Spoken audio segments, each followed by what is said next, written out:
Le héros est assez déconcerté. Bien qu'il se soit réincarné en une créature de rang S, ce Waifu l'a pris pour un simple chaton et l'a adopté comme animal de compagnie. Au début, il a bien tenté de refuser, mais les caresses expertes de l'elfe ont fini par le faire céder. Dans sa vie précédente, alors qu'il était chevalier, il est tué par les démons.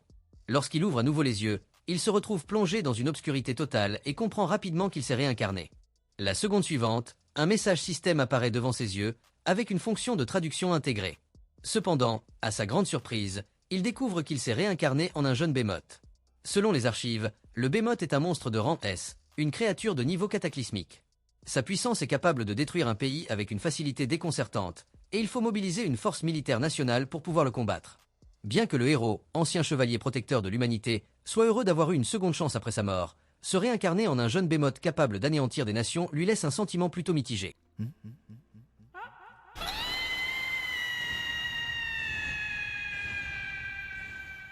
Pendant ce temps, dans une petite ville, Arya vient tout juste de se réveiller. Elle enlève son pyjama, prend son arme et part en bateau pour rejoindre le labyrinthe où se trouve le héros, prête pour une nouvelle aventure. De son côté, après avoir pris le temps de se calmer, notre MC finit par accepter la réalité de sa réincarnation en monstre. À cet instant, une Slim apparaît derrière lui, marquant le début de ce qui semble être un tutoriel pour débutants. Jetant un coup d'œil à ses compétences, il décide sans hésiter d'utiliser Rugissement Rocheux, un sort qui anéantit le Slim en un seul coup. Cependant, il se sent un peu affamé. N'ayant encore rien mangé depuis sa réincarnation, il se résigne à manger le cadavre du Slim. Contre toute attente, le goût est plutôt agréable. Mais ce n'est pas tout. En dévorant le Slim, il obtient aussi une nouvelle compétence, Stockage, une capacité essentielle pour tous ceux qui débutent dans un monde Isekai. Après avoir rangé les restes du Slim dans son espace de stockage, il commence à chasser d'autres monstres. Sa première proie est un dragon volant de rang B. Après l'avoir éliminé en un coup et consommé, il obtient une compétence de vol. Ensuite, il croise un monstre de rang C+, et c'est à ce moment qu'il découvre qu'il possède la compétence d'absorption. En dévorant les cadavres de monstres, il peut apprendre leurs compétences uniques. Par exemple, ce golem de pierre lui enseigne la compétence corps de fer, tandis qu'un serpent venimeux lui confère crosse empoisonnée. Oui mes amis, on est chez Pokémon. Alors que notre petit chaton gourmand continue de chasser des monstres, l'elfe aventurière arrive également dans le donjon, prête à explorer ce lieu. De son côté, le MC tombe sur un coffre. Grâce à son expérience passée d'aventurier, il devine qu'il renferme un objet précieux. Cependant, à sa grande surprise, il s'agit d'un coffre-piège. Soudain, l'espace autour de lui se déforme, et il est téléporté dans les profondeurs du donjon. Alors qu'il est encore déconcerté par ce qui vient de se passer, le sol se met à trembler violemment. Il réalise alors qu'il a été transporté directement sur le dos d'un dragon de la terre de rang S. Agacé qu'un intrus ose perturber son sommeil, la créature attaque sans attendre en balançant sa queue massive dans sa direction. Le héros, sans être intimidé, esquive l'attaque et riposte avec son skill Rugissement Rocheux, mais cette compétence de base ne fait que percer un trou dans le plafond sans infliger de dommages au dragon. Ce dernier, furieux, frappe de nouveau avec sa patte. Acculé, il active sa compétence corps de fer pour encaisser l'attaque. Malgré cela, il subit de graves blessures. Voyant que sa cible a survécu, le dragon redouble de rage.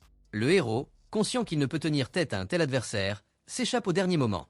Utilisant ses compétences de vol combinées à sa queue renforcée, il s'enfuit par le trou qu'il a percé plus tôt. Le dragon, incapable de le poursuivre dans les airs, hurle de frustration.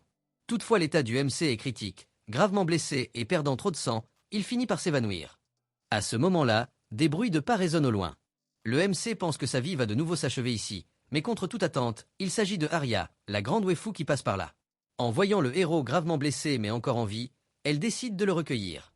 Grâce à ses soins attentifs et méticuleux, le MC se rétablit rapidement. Cependant, il remarque parfois dans le regard de l'elfe une expression étrange qui le met mal à l'aise. Pour la remercier de lui avoir sauvé la vie, le héros décide de la considérer comme sa maîtresse. Un jour, alors qu'elle sort pour explorer, il choisit de la suivre discrètement. Lorsqu'elle entre dans le donjon, il commence à s'inquiéter. Est-elle vraiment capable de s'en sortir seule? D'après son expérience, lorsqu'une fille explore seule un donjon, cela déclenche souvent des scénarios cachés. Il décide donc de rester dans l'ombre, prêt à intervenir en cas de danger. Rapidement, l'elfe croise plusieurs gobelins. Contre toute attente, elle les élimine en quelques mouvements rapides, récoltant leurs oreilles comme preuve de son exploit. Mais alors qu'elle s'apprête à continuer, un autre gobelin surgit. Bien qu'il semble encore plus faible que les précédents, il perçoit quelque chose d'inhabituel. Son intuition se confirme. Le gobelin sort un bâton magique et lance une boule de feu en direction de l'elfe. Heureusement, à l'instant critique, notre héros intervient et la pousse hors de portée du sort. Pour éviter de révéler son identité de monstre, il décide de ne pas utiliser ses compétences et attaque le gobelin avec ses griffes, le renvoyant dans les profondeurs du donjon. Bien que l'elfe soit surprise de le voir ici, elle est surtout ravie. Après tout, qui pourrait résister à une créature aussi mignonne qu'efficace? Pour remercier le MC de lui avoir sauvé la vie, Arya décide de l'emmener à la guilde des aventuriers pour lui offrir un bon repas. Mais à peine entré, un garou nommé Cassement les interpelle et tente de convaincre l'elfe de rejoindre son équipe. Son véritable objectif est de profiter de la beauté de l'elfe. Après tout, qui pourrait refuser une waifu laissant un chaton niché sur son opaille? Le héros, voyant clair dans son jeu, n'hésite pas une seconde et mord directement la main du malotru. Profitant de ses hurlements de douleur, il saute sur son visage et enchaîne les attaques sans relâche. Furieux, il sort son épée et s'apprête à frapper le héros. Heureusement, Arnold, la réceptionniste de la guilde, intervient à temps et lui rappelle que dégainer une arme dans la guilde est strictement interdit. Face à cela, Cassement n'a d'autre choix que de battre en retraite. Ainsi, pour le remercier de l'avoir sauvé à 2 reprises, l'elfe lui donne le nom de Tama. Elle déclare ensuite fièrement qu'elle l'adopte officiellement comme son animal de compagnie. En entendant cela, le héros est ravi, car cela lui permet désormais de rester confortablement sur les opailles de la waifu en toute légitimité. Après avoir remis les oreilles de gobelins à la guilde, Arya termine sa mission et se rapproche d'une montée en niveau.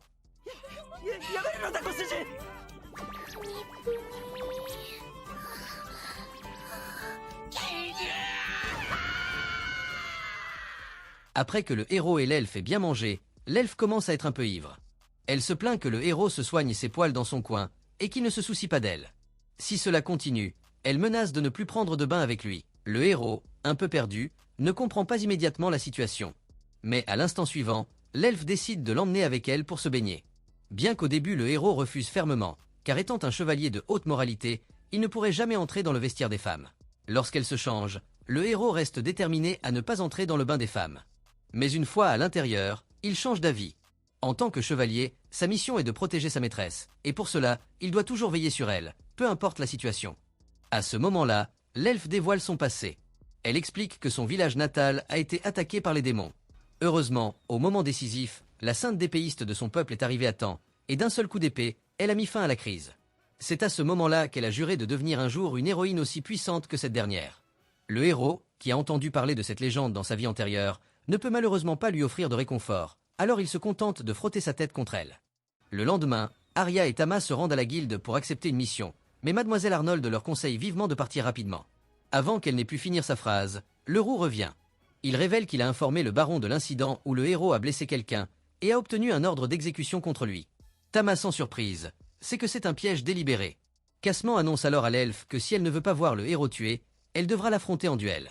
Si elle le bat, le baron annulera son ordre, mais si l'elfe perd, elle devra devenir sa femme.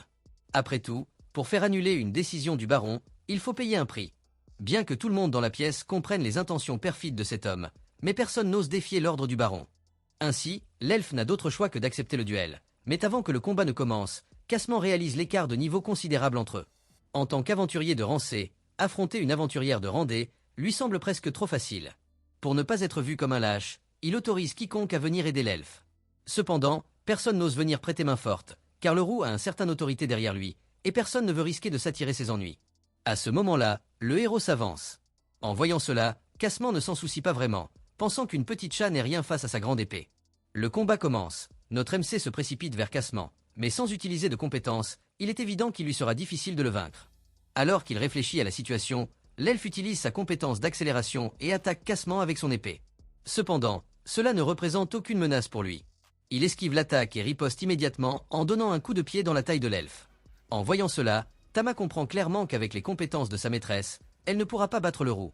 Mais s'il utilise ses compétences, son identité de monstre sera exposée et il sera certainement attaqué par les aventuriers autour. Cependant, s'il ne fait rien, sa maîtresse sera forcée d'épouser cette ordure. Alors qu'il se trouve dans une situation difficile, l'épée de l'elfe est envoyée valser par Cassement, qui affiche un sourire vicieux, satisfait de voir son plan réussir. Alors qu'il se prépare à infliger un coup fatal à l'elfe, le héros prend enfin sa décision.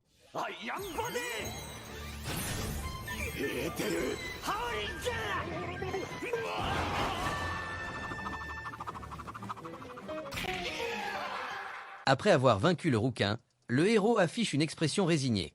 Bien qu'il sache qu'il pourrait être tué, il est prêt à mourir pour protéger sa maîtresse, et il n'a donc aucun regret. Cependant, lorsqu'il s'approche, la situation qu'il avait anticipée être entouré et attaqué ne se produit pas.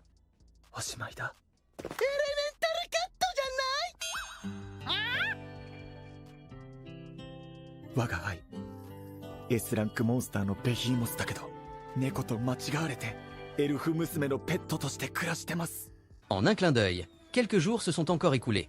Durant ce temps passé en compagnie de l'elfe, notre héros a fini par se résigner. Après tout, qui pourrait ne pas apprécier une waifu à la fois douce et réconfortante?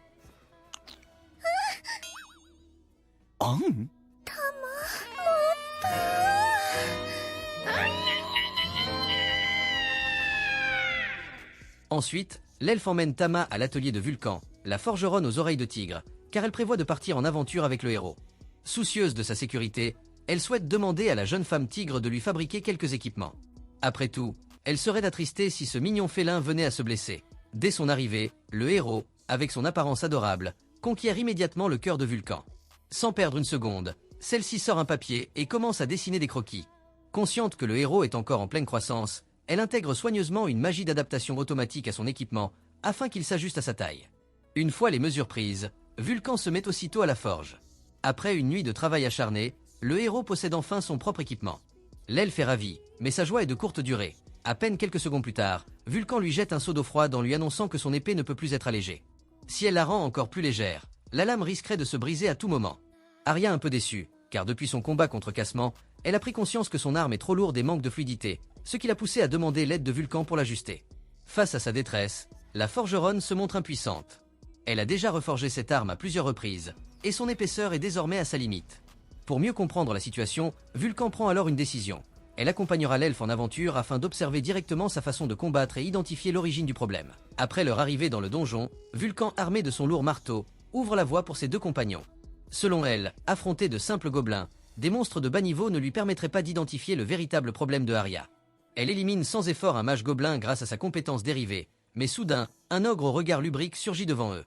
Vulcan décide alors de laisser cet adversaire à Arya, estimant qu'il est parfait pour son entraînement. Déterminé, l'elfe active immédiatement sa compétence de vitesse et fonce vers l'ogre. Cependant, ce dernier anticipe ses mouvements, bloque son attaque et contre-attaque aussitôt avec son épée. Voyant le danger, Tama réagit rapidement. Il active son corps de fer et intercepte le coup mortel, sauvant l'elfe. Profitant de cette ouverture, Arya riposte sans hésiter et abat la créature. Ce combat permet enfin à Vulcan de comprendre la faille dans le style de combat d'Arya. Son épée est trop longue, ce qui rend ses mouvements lents et prévisibles. Arya, excitée, demande immédiatement une solution. Mais plutôt que de lui répondre directement, Vulcan garde le mystère et l'emmène au prochain étage. Là, une nouvelle menace surgit, des monstres à tentacules. À la vue de ces créatures répugnantes, Arya et Tama restent figés, stupéfaits.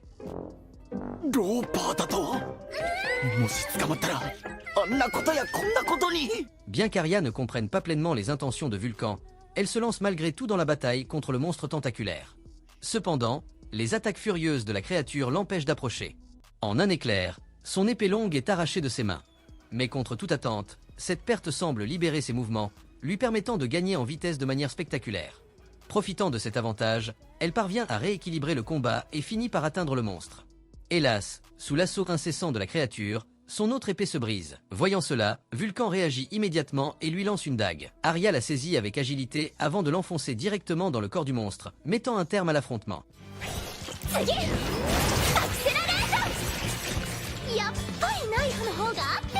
En réalité, Vulcan avait déjà remarqué que l'elfe était constamment freiné par le poids de son épée longue, l'empêchant d'exploiter pleinement sa vitesse, son atout principal. Mais avec une dague, elle pourrait enfin libérer tout son potentiel. Comme prévu, en un éclair, Arya tranche tous les tentacules du monstre. Pourtant, au lieu de se réjouir, Vulcan commence à s'inquiéter, et ses craintes se confirment l'instant d'après. Le monstre éclabousse Arya de son jus, la recouvrant complètement.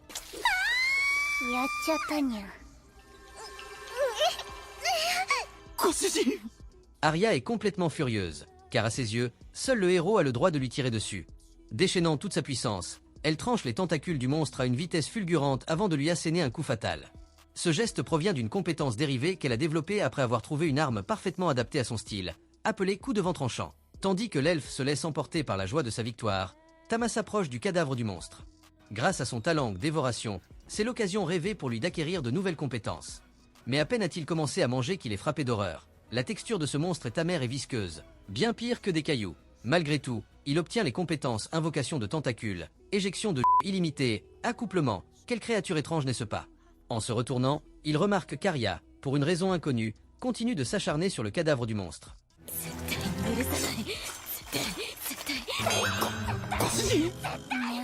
Après cette bataille, la waifu décide d'abandonner son épée longue au profit de dagues. Elle explique que son choix initial était simplement motivé par son admiration d'enfance pour le saint d'épéiste. Mais maintenant qu'elle a compris que cette arme ne lui convenait pas, elle préfère des dagues, bien plus adaptées à son style, et décide de poursuivre son entraînement avec cette nouvelle arme. Avant de s'aventurer plus profondément dans les niveaux inférieurs, Vulcan emmène l'elfe dans une zone de sécurité protégée par la bénédiction de la pierre du sage. Tant que cette bénédiction est active, aucun monstre de rang inférieur à A n'ose s'approcher. Épuisée et encore couverte de cette substance visqueuse, l'elfe retire son équipement et décide de prendre un bain avec Tama dans ses bras. Alors qu'ils se détendent, Arya demande à Vulcan avec quel genre d'équipe elle partait habituellement à l'aventure. À ces mots, Vulcan se met à pleurer. Son ancienne équipe s'était dissoute après que certains de ses compagnons soient tombés soudainement amoureux et qu'une de ses coéquipières soit tombée enceinte. En évoquant cette histoire, Vulcan met en garde l'elfe. Le héros, en tant que chat élémentaire, est un être capable d'accouplement. Et ce n'est pas à prendre à la légère. Selon elle, il vaudrait mieux le faire stériliser pour éviter tout problème. En entendant cela, Tama commence enfin à comprendre pourquoi il avait obtenu 2 compétences qui lui semblaient étranges. Vulcan ajoute même que lorsque le héros entrera en période de reproduction, il pourrait perdre le contrôle et sauter sur l'elfe.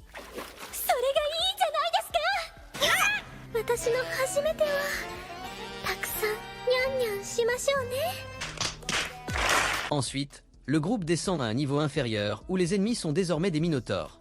Pourtant Arya ne montre aucune crainte. Déterminée, elle brandit sa dague et fonce droit sur l'ennemi. Cependant, ses attaques ne lui infligent que des blessures superficielles. Heureusement, le minotaure est lent, et l'elfe le surpasse largement en vitesse. Exploitant cet avantage, elle parvient rapidement à lui crever les yeux. Pris de panique, le monstre frappe violemment le plafond, provoquant un éboulement. Voyant que les pierres menaçaient de s'écraser sur Vulcan, Tama bondit sans hésiter. Poussant un puissant rugissement, il pulvérise les débris en plein vol, sauvant la forgeronne juste à temps. Profitant de cette ouverture, l'elfe enchaîne immédiatement et achève le minotaure d'un coup précis. Ce que Tama ignore, c'est que son action héroïque lui a permis d'accueillir une nouvelle membre dans son harem.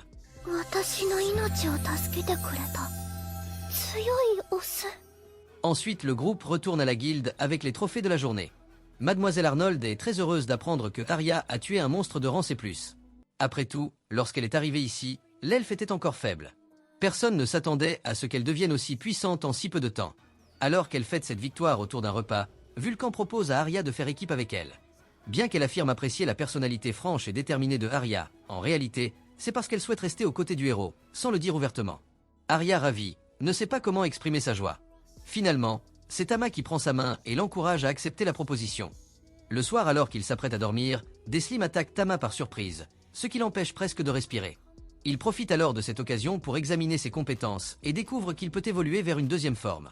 Cependant, il hésite en raison de l'apparence monstrueuse de cette forme, craignant que l'elfe ne le rejette. Finalement, il renonce à l'évolution, tout comme une certaine souris électrique. Ainsi, il peut rester avec sa maîtresse pour toujours. Un jour, alors que le héros et l'elfe se promènent, il tombe sur 2 voyous qui maltraitent une jeune fille. Arya, pleine de justice, intervient immédiatement. Au début, les voyous sont très insolents, mais lorsqu'ils aperçoivent le héros, ils sont pris de panique. Après tout, le héros a déjà vaincu le rouquin, un aventurier de niveau C. Face à cela, il décide de prendre la fuite. Après avoir interrogé la petite fille, Arya apprend qu'elle est une orpheline sans abri. Elle décide de l'emmener à l'orphelinat. C'est là que Tama découvre que la plupart des enfants de l'orphelinat ont été recueillis par l'elfe, qui vient souvent leur rendre visite et jouer avec eux. Touché par cet acte de noblesse, Tama lui promet de la protéger et de rester à ses côtés pour toujours. Le soir, même grâce à sa victoire contre la bête de rang C+, l'elfe reçoit de la part d'Arnold un insigne d'aventurier de rang C. Alors que Tama et Vulcan se réjouissent de cette récompense, ils entendent des murmures derrière eux. Mademoiselle Arnold leur explique que la guilde a récemment lancé une mission urgente. Le village voisin semble avoir été envahi par des démons, entraînant la disparition de nombreuses personnes. En entendant cela, le héros devient sérieux, car normalement les démons n'agissent jamais ouvertement. Il est étrange qu'il soit si actif cette fois-ci, capturant sans distinction hommes, femmes et enfants. En apprenant cette nouvelle, Arya ne peut rester indifférente. 花さん、詳しい話を聞かせてください。